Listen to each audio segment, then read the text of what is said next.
Are we witnessing a new era of the Silk Road? Or is Europe carving its own global pathway? China's ambitious project meets Europe's bold response in a high-stakes game of geopolitical chess. Join us for an insightful exploration into these initiatives that promise to reshape our world.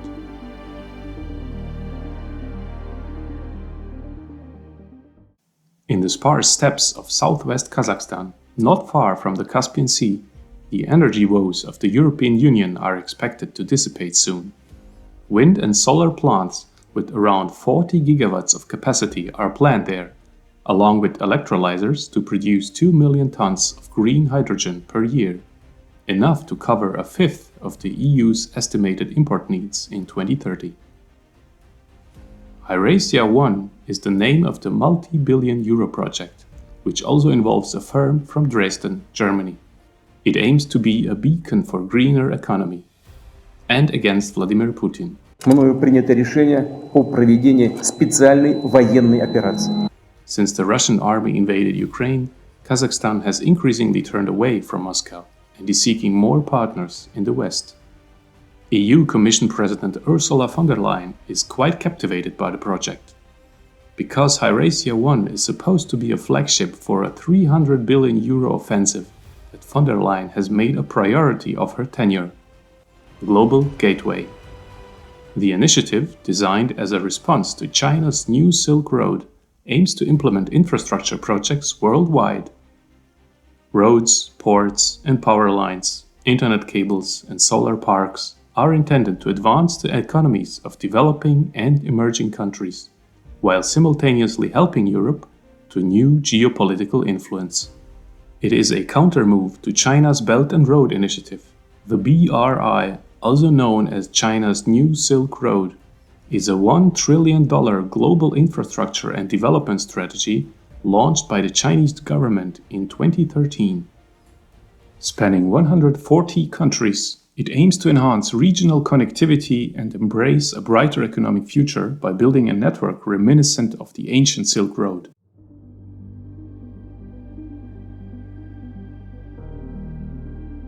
An internal list from the Global Gateway team has collected 70 flagship projects that can start this year. These days, decisions are being made in Brussels about which 30 of them will be given priority. The regional focus is on sub-Saharan Africa. More than half of the project proposals are located here. In addition, there are 14 projects in Central and South America, 13 in Asia and Oceania, and 7 in the Balkans and North Africa. The EU plans raw material deals with Namibia and Chile, new power lines into the Western Balkans and Tunisia, and it aims to compete with Russia and China, sometimes in their own backyards, with large-scale projects in Central Asia, Indonesia or Vietnam. Global Gateway marks a strategic shift in European foreign policy. For a long time, the EU primarily presented itself as a representative of the good, true, and beautiful, as an initiator of classic development aid. In Senegal, when a team helped set better spending priorities, the nation grew stronger. In the Gambia, when officials worked together to strengthen tax policies and set solid budgets, crucial services took a step forward. It was, at least rhetorically, about the welfare of the recipient states. This was always a rose-tinted view, as Europe naturally also benefited. With Global Gateway, the EU now openly acknowledges its self-interest. Infrastructure investments are at the heart of today's geopolitics, von der Leyen declared at the project's first committee meeting at the end of 2021. Global Gateway will secure worldwide supply chains according to an EU paper, and it will offer participating countries an alternative to Beijing, which understands its new Silk Road not just as an economic, but also a socio-political sphere of influence, where its own values and economic policy standards can be enforced.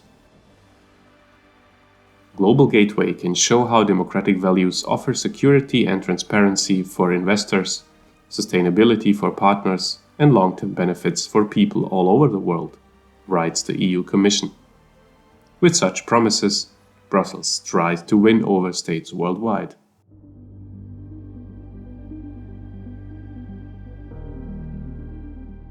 The continent's strategic pivot comes at a time when the global political climate is becoming frostier.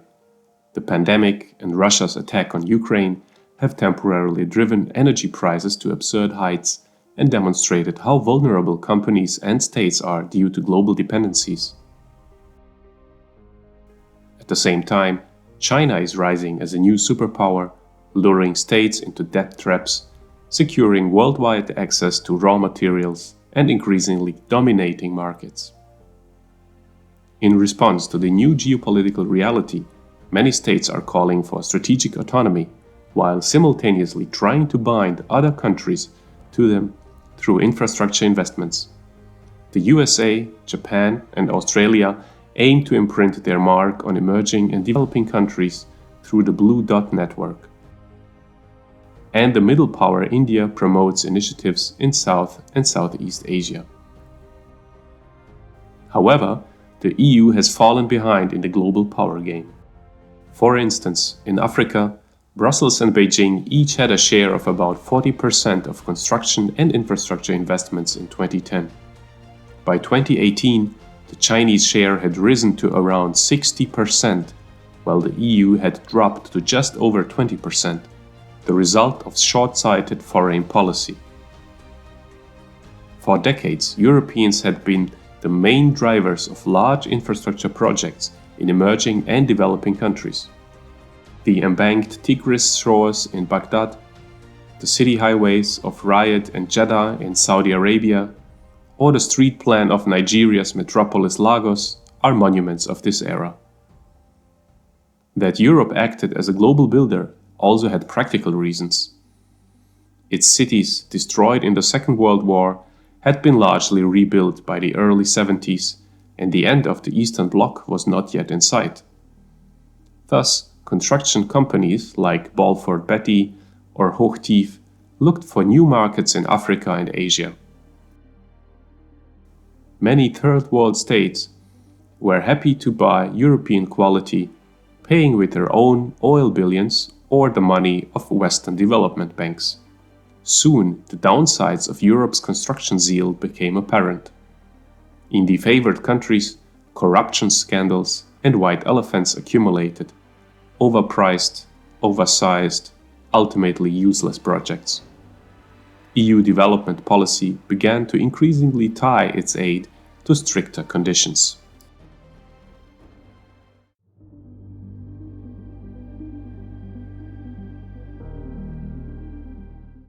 The Global South, whose population was growing as rapidly as its need for infrastructure, found in China a less critical helper. Its predominantly state-owned construction companies, like the Europeans before them, were looking for new markets. And Beijing was looking for means to expand its influence. In 2013, Head of State Xi Jinping announced the new Silk Road project. From the beginning, China's leadership made no distinction between development and geopolitics. The population in the developing and emerging countries is rarely involved in Silk Road projects. On Chinese overseas construction sites, often only Chinese are admitted, says a Brussels development expert. It is planned, worked, and spoken in Chinese. Working conditions are often questionable, and climate protection plans plays a minor role. And states like Sri Lanka, Djibouti, or Kyrgyzstan have become financially highly dependent on Beijing. Moreover, China equips dictators and autocrats with surveillance technology. The EU has long struggled to respond cohesively.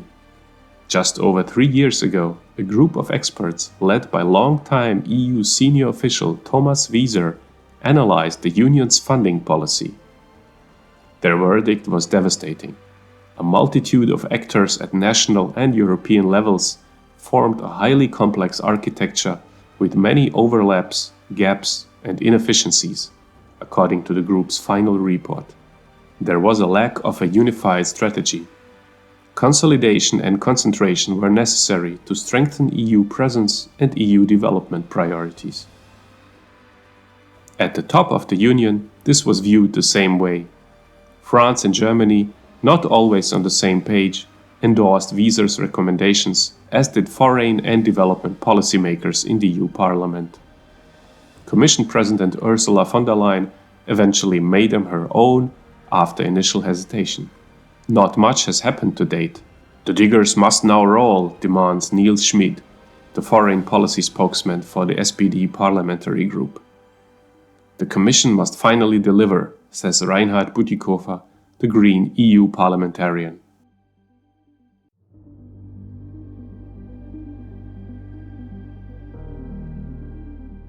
The major effort is at risk of getting lost in the small details.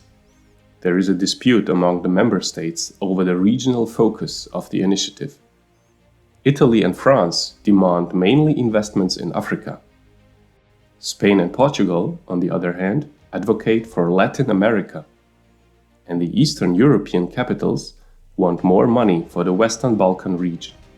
The financial architecture for the project is hardly making any progress. Even the Wieser Commission had complained that Europe's infrastructure funds are being distributed by two financial institutions, the European Investment Bank in Luxembourg and the European Bank for Reconstruction and Development in London. Instead of consolidating lending at one institution, the EU Commission merely promised better cooperation between the two. Accordingly, the list of Europe's flagship projects looks rather fragmented. Major projects in the areas of transportation and water management are underrepresented, complains Frank Kehlenbach. Much follows the principle of a watering can. Sometimes it's about a solar project for a few tens of thousands of people in Nigeria, sometimes about a seawater desalination plant for Jordan. Climate protection apparently does not enjoy special priority. More than 40% of the projects have at least not explicitly committed to it.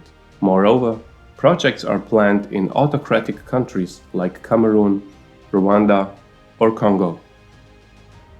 At the end of the day, they are likely to strengthen the position of the autocrats there, no matter how high the standards for the projects themselves are, and regardless of their positive impact.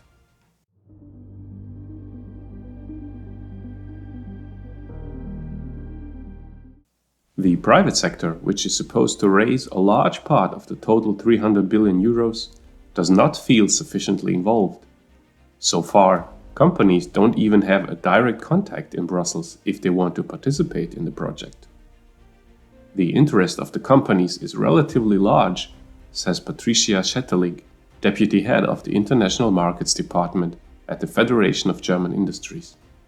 But many are a bit perplexed right now, especially within the EU administration. There, the fundamental question has flared up anew as to whether Europe's geopolitics can really become so much more self-serving.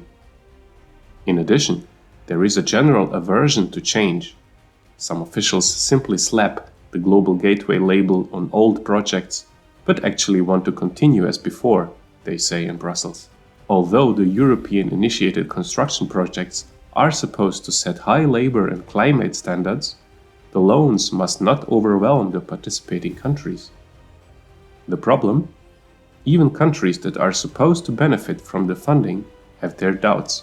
We have seen in recent times that the EU and other development partners have made grand declarations, but very little of it has actually been implemented, says Kenyan Jason Braganza. For larger planned infrastructure projects, many companies, materials, and experts come from the EU. In the past, they often pushed through considerable tax relief or even tax exemption. The affected states then lack these revenues.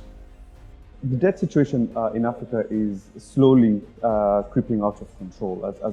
Given the budget deficits and the debt of many African countries, one has to wonder whether this is the appropriate financing model, says Braganza. He sees Global Gateway primarily as another attempt to gain access to the continent's resources. If the EU were concerned about values, It could not do business in an environment of corruption and kleptocracy.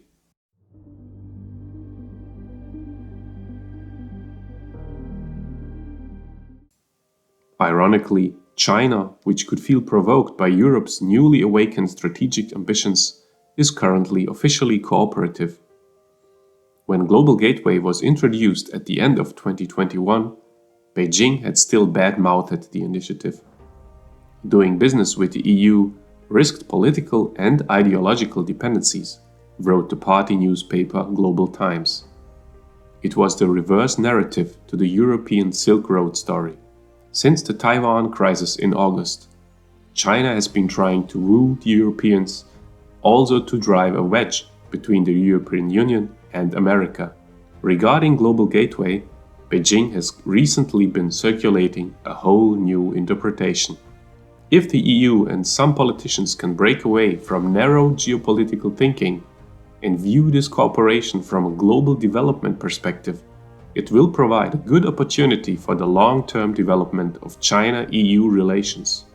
After a visit by EU Council President Charles Michel to Beijing in early December 2022, the official news agency Xinhua mentioned China's new Silk Road and the Global Gateway project in one text, fantasizing that one could achieve more fruitful results in dialogue and cooperation in various areas. This could be interpreted as if a cooperation between both initiatives was the new goal, with China as the driving force. In Brussels, many find this strange. They haven't heard about any talks on cooperation, they say in the environment of von der Leyen.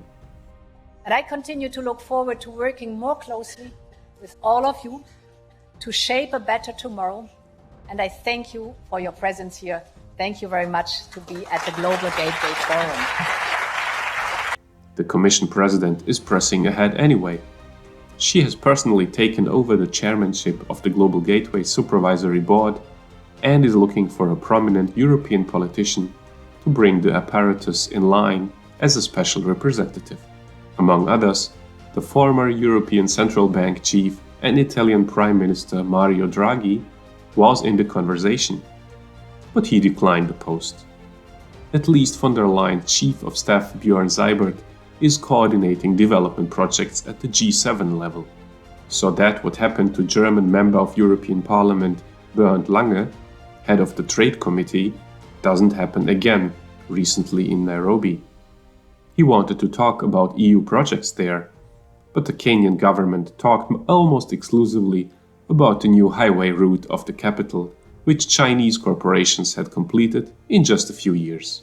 For the approval of the project alone, says the SPD politician, we would have needed 10 years in Europe.